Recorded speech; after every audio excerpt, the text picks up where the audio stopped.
안녕하십니까, 닥터덕입니다. 오늘은 좀 야외에 나와서 지금 영상 작업을 합니다. 원래 오전에 일찍 출근해서 영상을 만들어서 올릴까 했는데 제가 올렸듯이 지금 배터리가 나가는 바람에 충전하는데 시간이 오래 걸려요. 그래서 못하고 있다가 오후에는 제가 오늘 좀 오랜만에 바이크 타려고 준비하고 있었기 때문에 두 가지를 다 하는 방법이 뭐가 있을까 고민하다가 여러분들께도 좀 더 탁 트인 바다와 함께 좋은 날씨를 한번 선사하는 것도 좋을 것 같아서, 그래서 여기 구룡포에 왔어요. 구룡포에 와서 드라이브도 좀 하고 영상도 찍고 일석이조를 노리는,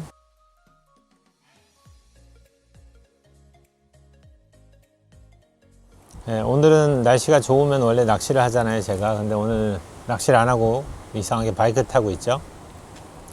제가 바이크 그렇게 좋아하는 건 아닙니다. 근데 예전에 친구 때문에 어쩔 수 없이 바이크를 사게 돼서 타는 것 뿐이지, 저는 만약에 낚싯배 살래, 바이크 살래 하면 저는 낚싯배 살 것 같아요. 아무튼 오늘 낚시를 안 간 이유가, 오후에 닥터 까막눈이 저희 집에 놀러 오기로 돼 있어요. 휴가 때문에 외국은 못 나가니까 저희 집으로 동해안 따라서 놀러 가는데, 저희 집에 들린다고 해서 제가 과감하게 제 낚시를 포기하고 친구 맞을 준비를 해야 되기 때문에, 저녁 요리는 한치를, 제가 한치 잡아온 게 있어서 한치를 이용한 요리를 할까 합니다. 그래서 요리한 거는 나중에 제가 사진을 한번 올려 드릴게요. 토론이 너무 길었는데, 오늘은 댓글 리뷰 3탄이 준비되어 있습니다. 그동안에 제가 이제 댓글을 하나 가지고서 보통 리뷰를 했는데, 오늘은 그동안 좀 모아놓은 게 있어서 세 가지를 한꺼번에 이제 같이 진행할까 합니다. 첫 번째 댓글 진행할게요. 두인나우 DIN 님이 보내주신 글인데요. 제가 최근에 다이어트를 심하게 해서 살을 10kg 가까이 뺐는데, 히스타민 다량 음식을 먹으면 유독 목에만 빨갛게 올라오고 따갑고 가렵네요. 히스타민이랑 다이어트가 관련성이 있을까요? 그리고 히스타민이 목에만 올라오는 이유가 있을까요?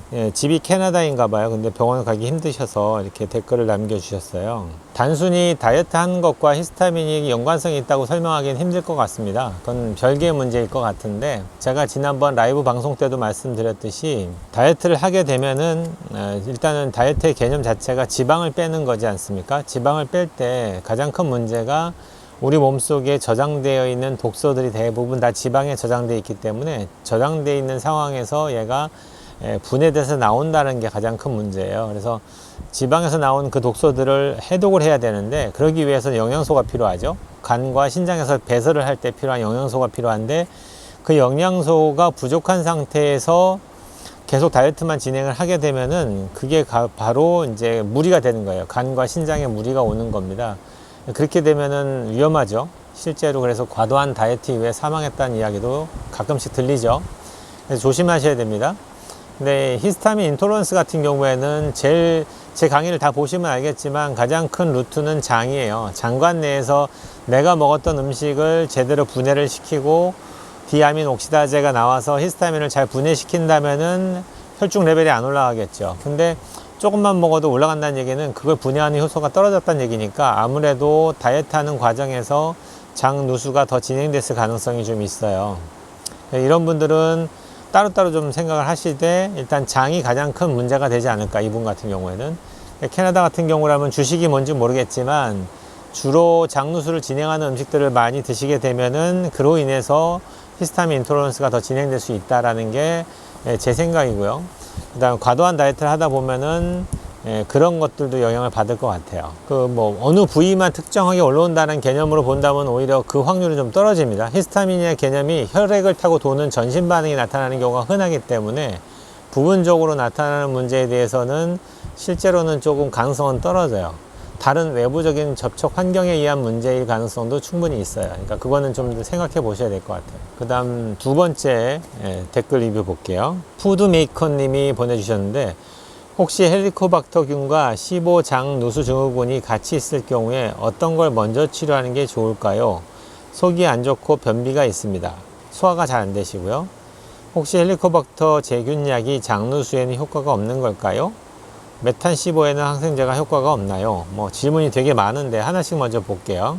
일단은 저도 검사를 하면 이런 경우를 흔하게 보는데, 위장에도 헬리코박터가 있고 대장에도 시보라고 해서 세균의 과증식이 있는 환자들이 많아요. 그럼 그런 경우에는 어떤 걸 먼저 치료하는 게 정석이냐, 그런 룰은 없어요. 그렇지만 이론적으로는 저 같은 경우라면 위장을 먼저 잡는 쪽을 먼저 선택을 합니다. 위장을 잡고 그 다음에 대장을 잡아요. 그 이유를 설명드리자면은, 위장이 잡기가 제일 힘들어요, 대장보다는. 헬리코박터가 재균이 잘 안 되거나 그런 경우도 흔하고요. 두 번째는 재균 됐다가도 또 다시 재발하는 경우도 많고요. 물론 대장도 마찬가지긴 합니다만, 힘들기가 위장이 훨씬 힘들어요. 약을 드려보면은 환자분들이 먹으면서 많이 힘들어 하시는 게 위장 재균 쪽의 약이 되게 힘들고, 대장 쪽은 그래도 좀 더 쉽다고 말씀하시거든요. 그래서 먼저 위장을 치료한 다음에 한 시간 텀을 좀 둬서 그 다음에 대장을 하고요. 그러고 나서 위장 재균이 됐는지 확인을 해야 되잖아요. 그거는 약을 먹고 한 달이 지난 다음에 검사가 들어갑니다. 그러니까 순서상으로 본다면은 그렇게 되는 게 맞겠죠. 근데 대장은 재균이 됐는지 안 됐는지 확인할 방법이 그렇게 쉽지가 않아요. 그렇기 때문에 주로 증상을 보시고 판단을 하게 되는데, 그래서 때에 따라서는 대장 재균이 되게 길어질 수도 있습니다. 10일보다 더 먹기도 해요. 어떤 경우는 뭐 20일, 한 달도 먹기도 하기 때문에, 그걸 먼저 하게 되면 위장이 너무 뒤처지잖아요, 치료하는 데 있어서. 위장은 한 주만 먹으면 되기 때문에 짧게 끝나니까 위장을 먼저 하고 대장 쪽을 넘어가는 게 제가 주로 하는 방법이고요. 그런 것들이 룰이 있진 않습니다. 집은 이분같이 속이 안 좋고 대장, 변비도 있고 다 병행돼 있을 경우에는 반드시 잘 치료를 받으셔야 돼요. 어느 하나만 치료해서는 절대로 안 됩니다. 둘 다 잡으셔야 됩니다. 헬리코박터 재균약하고 장누수를 잡는 약은 좀 다릅니다. 항생제도 다르고 다 다르기 때문에, 예를 들어서 뭐 위장에 있는 헬리코박터를 죽이는 약을 먹었다고 대장에 있는 세균이 죽는 거는 아니에요. 메탄15에는 항생제가 효과가 없나요? 그렇지 않고요. 소장에서 과증식하는 세균의 종류에 따라서는 어떤 경우는 메탄을 많이 만들기도 하고, 어떤 경우는 가스가 쉽게 얘기하면 방구를 끼면은 냄새가 안 나는 사람이 있고 나는 사람이 있죠. 그거는 냄새를 나게 하는 균이 있거든요. 그런 경우는 15 치료제인 우리 전문가가 처방하는 약을 먹고 치료하면 호전될 수 있습니다. 이 정도면 이제 댓글에 대한 답이 되겠죠. 그 다음에 마지막 세 번째 댓글인데요. 이거는 장누수 파트 5번째에 달린 질문인데, 한 분이 2개를 질문하셨어요. 선생님, 유산균이랑 같이 먹는 프리바이오틱스 중에 이눌린이 시보 환자들한테 좋다는 얘기랑 안 좋다는 얘기가 있는데, 선생님 어떻게 보시는지 궁금해요. 이눌린이라는 게 식이섬유 쪽에 해당되는 성분일 건데요. 시보 환자들한테 좋다 나쁘다를 설명할 때 2가지가 다 맞거든요. 어떤 개념으로는, 일단 첫 번째는 전체적인 장누수를 해결하는 데 있어서 나중에는 이눌린부터 시작해서 식이섬유들을 많이 섭취하는 게 도움이 됩니다. 결론적으로는 그렇게 해야지 장이 계속 건강한 상태를 유지할 수 있어요. 단, 시보 환자들한테 만약에 이눌린을 주잖아요. 그러면 그것 때문에 마치 대장에 있는 세균들이 재균이 되지 않은 상태에서 그런 식이섬유를 넣어주게 되면은 그게 퍼멘테이션 돼가지고 훨씬 더 힘들어집니다, 환자들이. 그러니까 가스도 더 많이 생기고 배가 더 더부룩해지니까 마치 나는 이걸 치료하려고 먹었는데 내 몸이 더 나빠지네, 이렇게 반응하는 분들이 있어요. 그런 의미에서 여기서 말했듯이 안 좋다라는 의미는 그런 의미입니다. 그러니까 2가지가 다 지금 혼용돼 있죠. 그래서 저라면 어떻게 하냐면은, 저는 처음부터 이눌린이라든지 현미라든지 현미 채식들을 많이 권하지 않아요, 처음부터는. 그 이유가 많이 힘들어지기 때문에. 그래서 어떻게 하냐면은, 제일 먼저는 장 누수를 먼저 잡기 위한 장 세균 치료를 먼저 해요. 그래서 세균의 수를 좀 줄여준 다음에 이눌린을 주든지 식이섬유를 주잖아요. 그러면 훨씬 더 환자가 견디기가 쉬워지십니다.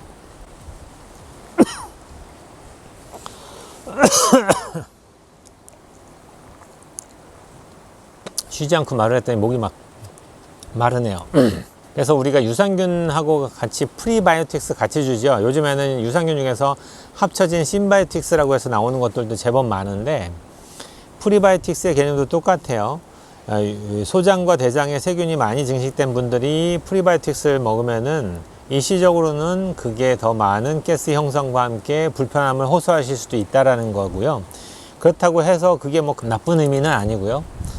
드실 수는 있지만 많이 힘드시면 일단 그거보다 먼저 해야 될 게 소장과 대장 내 세균의 과증식을 잡는 걸 먼저 하시는 걸 추천드립니다. 그 다음 2번째 질문 달아서 하셨는데요. 키토제닉 식단은 장 건강에 어떨까요? 생선 말고 육고기, 적당한 양의 녹색 채소, 버터, MCT 오일 등을 위주로 먹는다는 가정하에요. 케토제닉에 대한 영상을 만들어 주세요.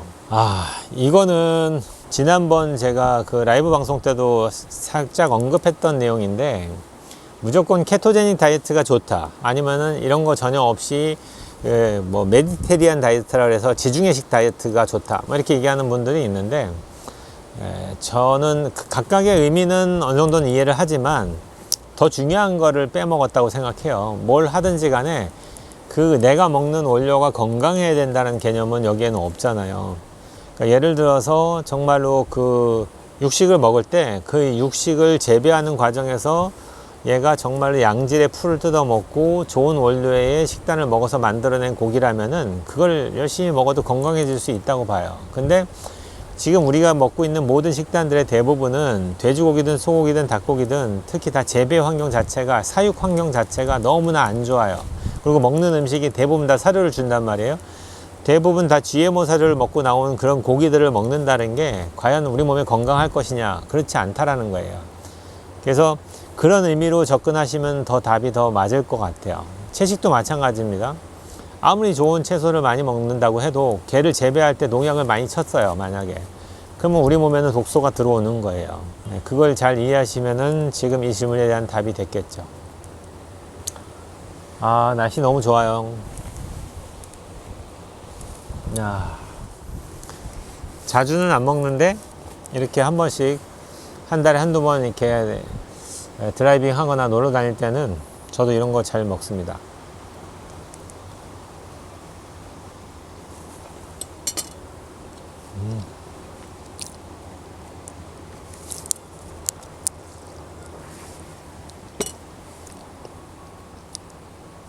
달아요. 오늘 영상 여기서 마치고요. 또 이제 열심히 또 편집해서 올려야 되니까 이만 줄일까 합니다. 온 국민이 건강해지는 그날까지 닥터덕은 여러분과 함께 합니다.